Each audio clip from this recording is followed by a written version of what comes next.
Descriptive research is a way of studying a topic by describing what is happening in detail. It focuses on collecting information about a situation, group, or phenomenon and presenting it as it is. The main goal is to clearly show what exists, where it happens, when it happens, and how it happens, without trying to explain the cause behind it. Descriptive research is non-experimental. It means nothing is changed or controlled by the researcher. It only observes what is already happening.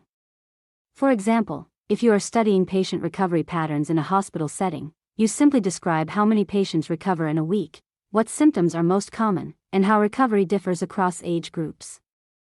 You do not test why these differences happen. Key elements of descriptive research. Descriptive research usually includes a few basic elements. First is the population or subject, which is the group being studied.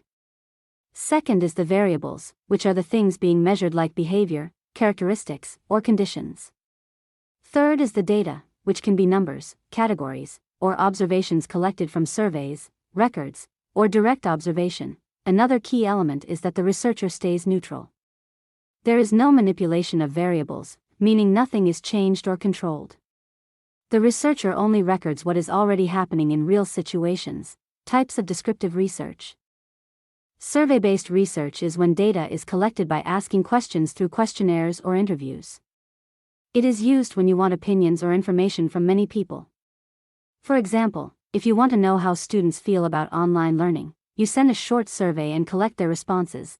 Observational research is when you simply watch and record behavior in a natural setting without changing anything. It is used when you want real-life behavior data. For example, if you want to understand how patients move and behave in a waiting area, you observe quietly and take notes. Case-based research focuses on one person, group, or situation in detail. It is used when you need deep understanding of a specific case. For example, if a company wants to study one successful employee's work pattern, it closely examines that single case. Cross-sectional research collects data from a group at one single point in time. It is used when you want a snapshot of a situation.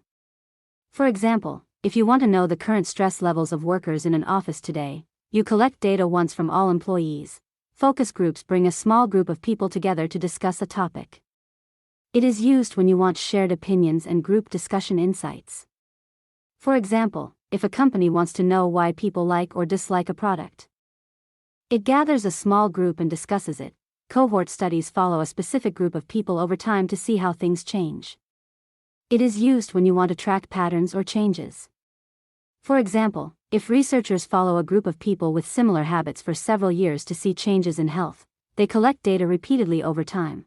When to use descriptive research. Descriptive research is used when a study aims to understand the current state of a phenomenon without exploring cause and effect relationships. It is appropriate when the topic is not well understood and the researcher needs a clear overview before moving into deeper analysis. It is also used when the goal is to identify patterns, distributions, or characteristics within a group or setting. This approach is commonly applied at the early stage of research when defining the problem more clearly is necessary before hypothesis testing or experimental design.